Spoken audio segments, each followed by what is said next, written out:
Super cool intro. Oh, I got me.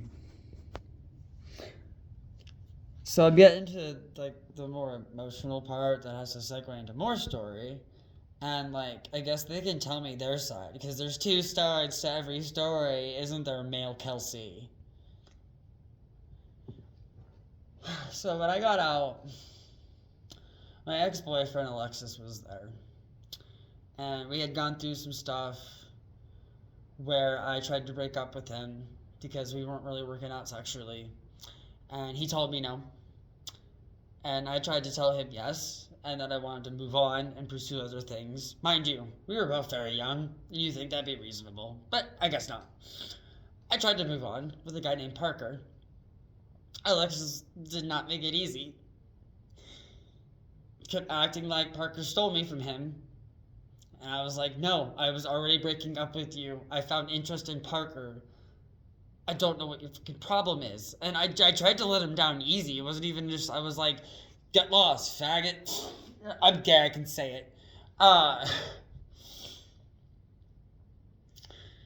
And then Parker was pretty abusive too. He was Mormon, and I swear to God, I tried to respect him for it, but he was in the closet. He acted like everyone was Mr. Smith in the Matrix, and like they know he's gay. To the point that the first time we kissed, we had to find a secret location at the local mall in order for me to actually get one on him. Because he was so like, no, everyone's gonna tell on me. Even though his family knew he was bi and into dudes. So, got to the one dark day when they were both done with me. I'll never forget this. My stupid shitty friend Joe Bear brought this douchebag over who he thought I would try to find interest in, even though I told him that I was already dating Parker. I had complained that Parker was kind of treating me like an asshole, but, you know, whatever. He brings this guy over and we smoke, and it was like a great time up until we go to the trail. I almost name dropped what it was. Don't come find me. On the RG, I'm like, come find me, and on Gage's stage, I'm like, stay away. One of my favorite YouTubers just called me Kevin. I love you, boo. If you didn't already have a partner, I'd come kidnap you. Thought about kidnapping both of you? Jokingly, of course. For legal reasons, this is a joke. Your most recent video of you doing all that with your land actually was another really huge inspiration for me.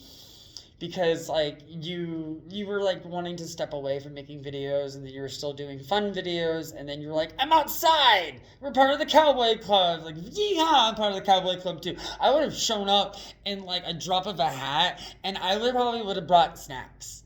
I would have been like, I'm here for free, and I brought things. Oh.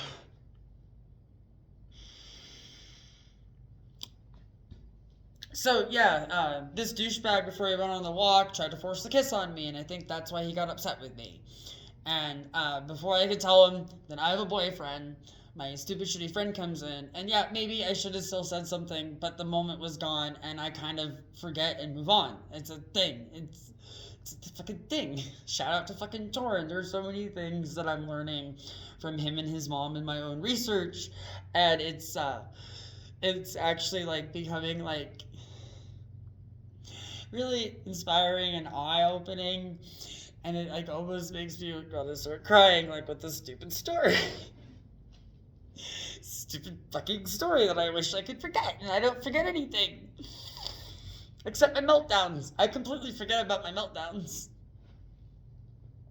Like, I'll remember them in the moment afterwards, but then like before I know it, I'll just be doing something else as if I didn't just cry my eyes out on the floor. Big emotions. Big stage presence. Oh, so yeah, anyway. Before then, the story with, I need to stop smoking so much. So the story with Parker, I was super excited to go to the amusement park with him. I had made enough money to buy a ticket for us both. Luckily he had one, and we show up, and I have this shirt. Maybe I should have worn it, but it was this button up that only has 2 buttons now because of a story with my dad where they got ripped off. You put that together. So I wore that on like a super hot day, and I'm showing a little bit of my chest off. And I had been working out some in high school. That's when this started. My dad's always had this garage with his workout equipment, and I've always been, you know. He slut shamed me. He was like, "Oh my God, everyone you can see your stomach. What are you doing?" And I was just like, "Oh wow, this is very uncomfortable. I am so sorry to all women and people of everywhere who've ever been slut shamed like this ever. This feels awful." I felt horrible. I had no more clothes to put on. He didn't offer me a jacket or anything, and we had used most of our money to do this, and I had bought a PSP, and I felt really stupid because I should have had some extra cash to buy stuff and like trinkets like I wanted, but we were able to do none of that. And his abuse got so bad that at one point, because of my super sonaric hearing, I'm like standing off to the side, and his friends that we were meeting at the fucking amusement park, I could audibly hear go, "Wow, you're being really mean to your boyfriend." And I can't even remember what the fuck he said. It doesn't matter. And I'm still trying to have a good time. Because, you know, I'm autistic and stupid and an idiot savant or whatever, so I'm just trying to be nice. And I finally get him into a secluded location. We're actually, like, inside in, like, a little booth area with, like, a phone. And I'm like, hey, you know, I'm sorry if today has gone the way it has, but, you know, and, like, I tried to, like, hug him and kiss him, because he's my boyfriend, and he was falling like fuck off. And I was like, oh, okay, so I'm a faggot, got it. And then tried to ride a ride with him, and then finally we come to the coup de grace where all I wanted was a kiss on the top of a Ferris wheel, and I still haven't gotten that, or a fucking midnight kiss. Still, I'm fucking 30, turning 31, and I still have not kissed anyone at midnight, ever. So anyway, we get to the top of the Ferris wheel. I didn't even plan this or talk to the guy down there doing the Ferris wheel thing. And I'm like, oh, you know, hey, you know, we should kiss. I always wanted to kiss at the top of the Ferris wheel. And he's like, oh, no, I think I know the people behind me. And I actually, and I know, unsafe, but fully turn around, look right at them. And they're just kind of like, and I'm like, honey, I don't think they care. He's like, oh, whatever. And he just looks off into the distance of the amazing view. And I love heights. And I buried the lead about my dark past with sadness. So, like I said,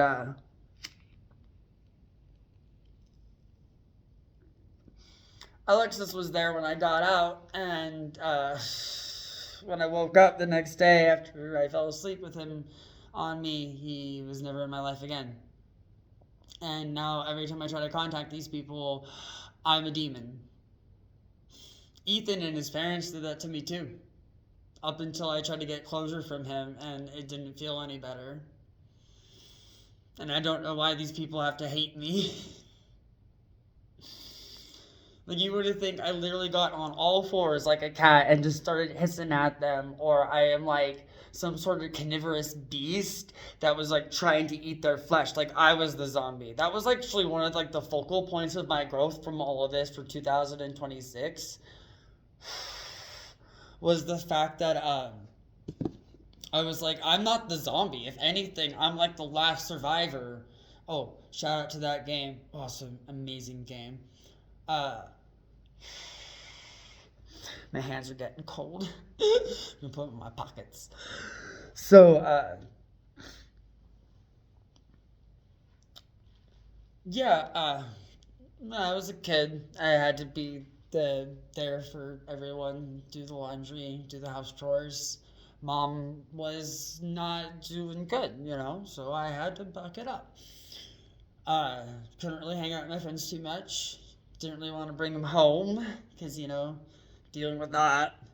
It actually was described once that my old room actually looked like a beautiful mind room and scary. Shout out to my grandfather that repaired it before he passed away so my brother can live in it after my mom did, after she got better. Yeah, mom nearly died. I can say that much. So I'm cutting myself, and it got so bad that I'm like climbing up really high and like not caring how high I climb. I was a free climber, so you know all those people that free climb. You might have seen me in the comments on my brother's profile being like, "Oh hey, be careful," because I was there, and there is a part of you that's like, "Ooh." I'm up really high. You know what happens when you're up really high and you fall? Not good things. So I was doing that. And, I showed you my scars. I don't really feel like showing them off again. And I had to out myself, actually. I'll never forget. So, first things first, the day I decided to not kill myself and leave a beautiful corpse for my family, I did the most of the damage on my arm, and I always did it in the bath. I love baths. I love baths so much that any culture, name it, I've probably done research on it, been like, yes, baths are good for that reason. It's just for more reasons to have baths. I love the hot water. Anyway, I made the bathtub red for like the bajillionth, the 100,000, the bajillionth time. And I go and I get up. I was going to bleed out. I actually was I wanted to bleed out. And I got up, turned up to my arm with a towel, and then put pressure on it. Because all I could think is, ooh, gee willikers, I don't want to leave a beautiful corpse for my family to find. Because that was like more devastating to me than the devastation I was feeling from what made me want to kill myself. And like I said, sometimes things still bring me back to that mentality. Not that I would ever do it, because I'm here for my family. They need me, and I want to be here for myself now too. But anyway, and I got up the next day, and I was like, beat you again, Grim Reaper. It's okay. The Grim Reaper and I are like best friends. We go and get tea. She bitches about Deadpool and tries to fuck me. So anyway, I wore a short sleeve shirt to school. That's actually why I bought these tank tops, because I never showed off my arms. No matter how much bigger they got from working out, I never showed them off. And no one noticed at my school somehow. Just like my family not noticing. No one ever noticed how much I was bleeding, and the bloody towels and stuff. The bloody bathrooms. It all went down the hole. Almighty hole. So at one point before school ended, I think they were getting the idea that something was going on.